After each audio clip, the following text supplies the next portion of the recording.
So hello, my name is Bruno Mesnae, I'm from the CAPI team and working on enablement.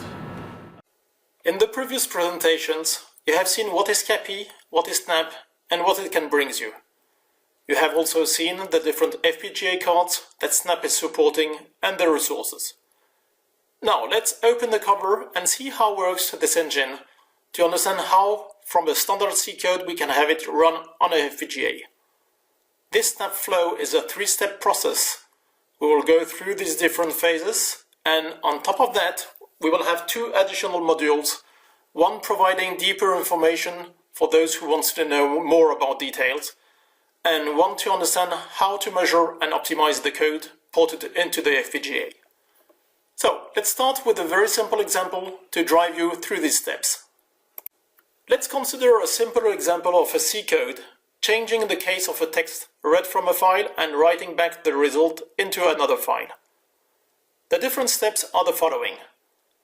Once typed a text in a file T1, the user calls the program with path of input and output files as arguments. Text is read and stored in the server's memory. Then the CPU processes the text and writes back the result to the server memory. Text modified is then written from memory to disk. Let's now consider that we decide to export this changing case processing from the server processor to an external FPGA card. To keep that simple, we need to implement this switch so that the program call remains with no great changes.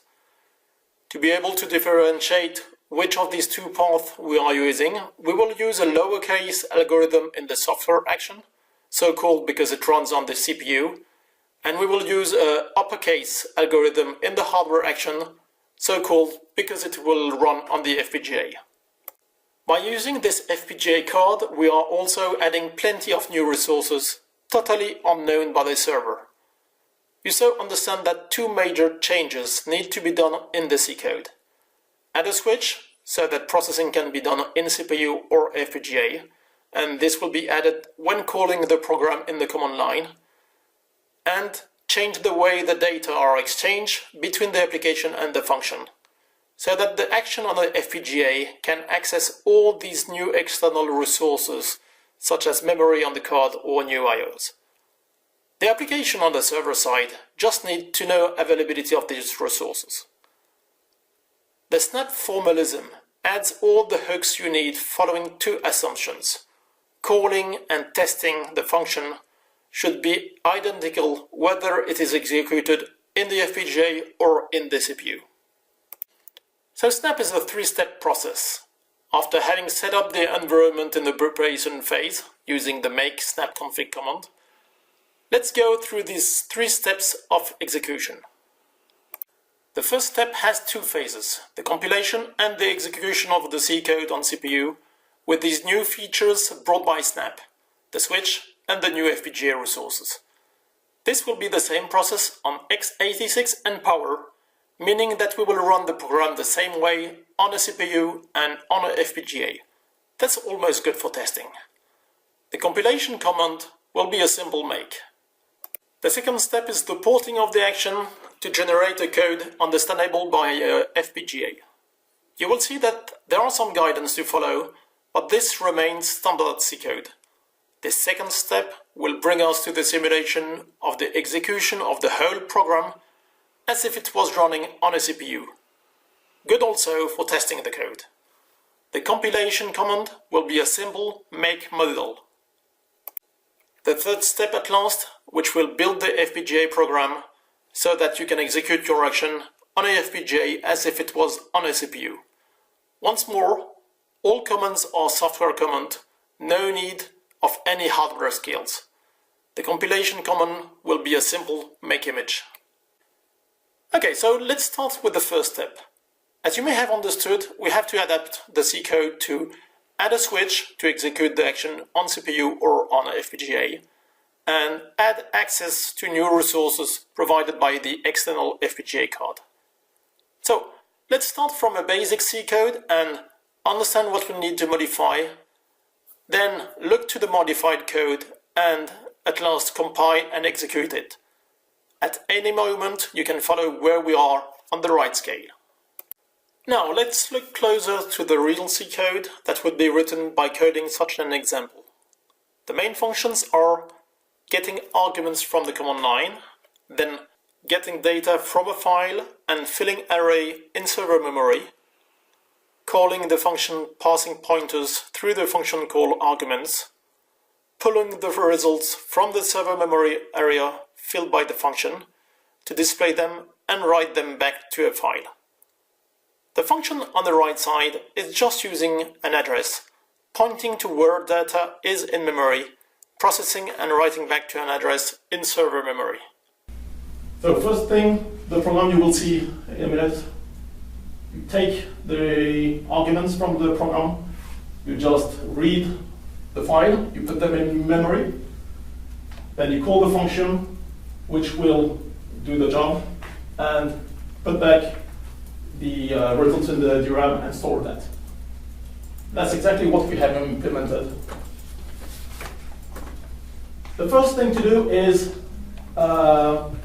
separate things. Okay, so physically we have an algorithm that will be ported to the FPGA, so we are going to put that in a file different than the application, because they will be then executed on two different systems. The second point, which is important, is we are not exchanging data, we are exchanging pointers, okay, in a program code, in a normal program code. Exactly the same in Snap. We are going to tell to the FPGA, here is where are your data. This is the address, this is from the memory server, this is from the DDR, from the NVMe, okay? Three important points to notice here. One is algorithm can be separated into a different functional file, and this will be needed to export this algorithm to an external card. The second point is that arguments passed to the functions of pointers to a server memory area. These arguments exchange need to be adapted to consider more external resources. And third point is execution is done by default on CPU. This means that we need to add a switch, plus information to access more external resources will be needed. So let's look to these three important points one after the other and understand the associated changes. For this first point, let's physically separate the application code on the left and the CPU executed action code on the right. We also have different files but in same directory. The application Snap Hello World will always run on CPU and will send pointers to the action. This action will process a lowercase change for the CPU executed action. Remember, all files in this SW directory are run as classic software, meaning executed on a CPU. Second point, to send arguments to the action, the application will use a specific structure where address of input data, output data, and other useful parameters will be defined. This structure will be sent to the action through the MMIO registers. Instead of calling the function directly, we will so split this call function into two Snap-specific APIs, a function Snap Prepare Hello World, which will fill the exchange, and the call of the function Snap Action Sync Execute Job. Thus, the function will really do a read and a write of the arguments in his MMIO registers. This structure is physically defined in a common location, so not in SW nor in HW directories, since it will be used by both, but in a common directory called include. Third point, we need to add some functions that will extend the available resources to external cards. Indeed, remember that multiple FPGA calls can contain multiple actions. We so add 4 function calls: allocate card, allocate action, detach card. This will also add a switch to execute code on CPU or on FPGA. This switch will be called by the option snapconfig equal CPU or snapconfig equal FPGA. Now let's have a look to the code and identify these blocks and how they are structured.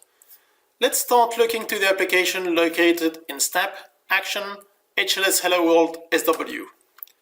We have here two C files, the application and the action code. Let's start looking to the application code snap.helloworld.c by editing this file. Look for the main function, and we see that first of all we have the initialization of all the variables, then the test of all the commands line arguments,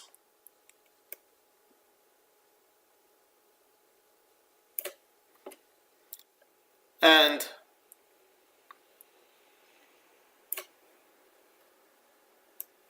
after that we can notice that the application allocates the memory needed to put the text read from the file and do the same for the text that will be processed by the action.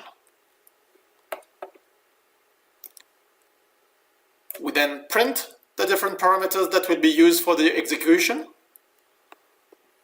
We then recognize the card allocation call and the action attachment. We then have the snap prepare hello world function, which will fill the specific structure used to exchange data between the application and the actions. The two address pointers to the host memory, where text is located, are passed here. Then we have the call of the action, which can be the software or the hardware action, depending on the switch value we have set. Before and after this execute command, we collect the timestamp to measure the exact time taken by the execution of the action. We finally write the result into the file, and we can add some checkings, and then detach and free the card.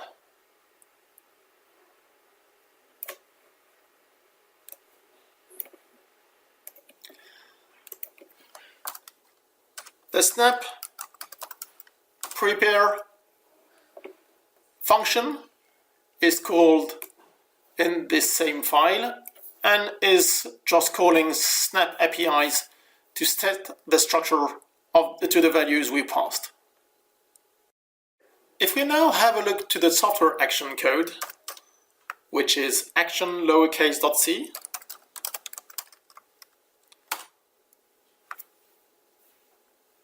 looking for the main function, and notice that after having read the address pointers in host memory of the text source and the text process, we can do the conversion, the lowercase conversion of the text contained in src variable, and put the result directly in memory using the dst variable. The setting of the return code is then done. You will notice that just below this function we have an action function. This function is important since it is called by the switch when selecting the CPU action, the CPU execution. You will see that in this code we just called the action main function that we just described. This function action is generic and doesn't need any modification. Now let's look to the last file that will be common to hardware and software action, and which is located into the include directory.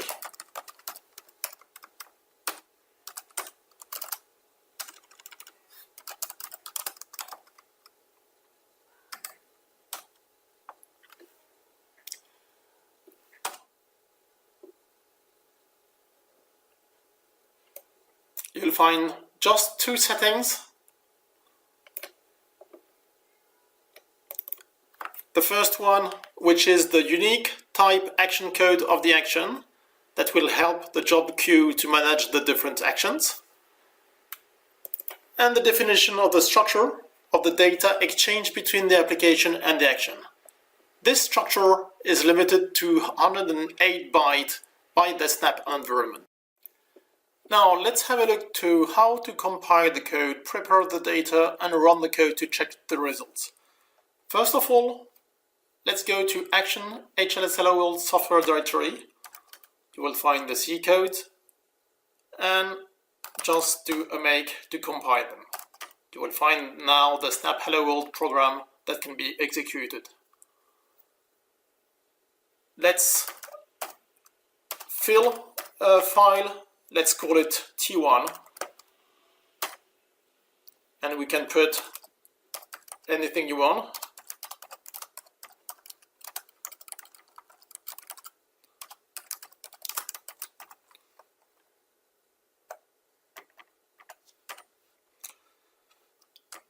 You then exit,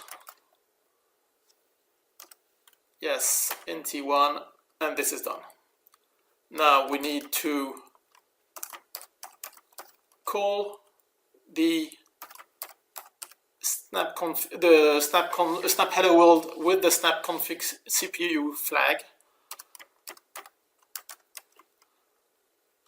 We call the -i/tmp/t1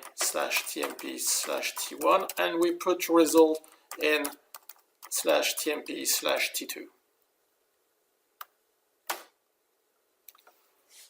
We have the result, so we are reading 40 bytes from this file.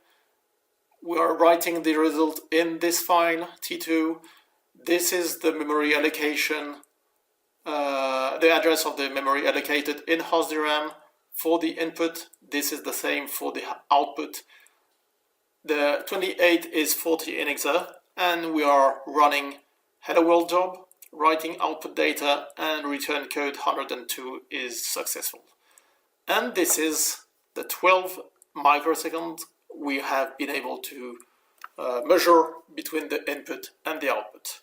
Let's now have a look to what we wrote and the results we got, and we see that everything has been put into lowercase.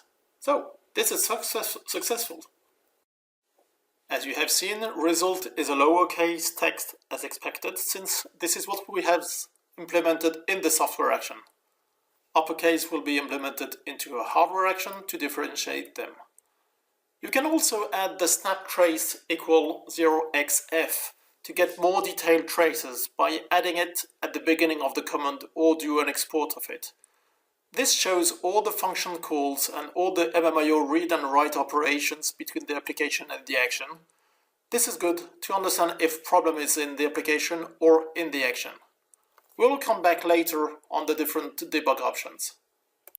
Now, first step is completed. We have split the application and the action, compiled and executed them together. In the second step, we will export the software action to a hardware action that will be executed on CPU first and on FPGA in the third step.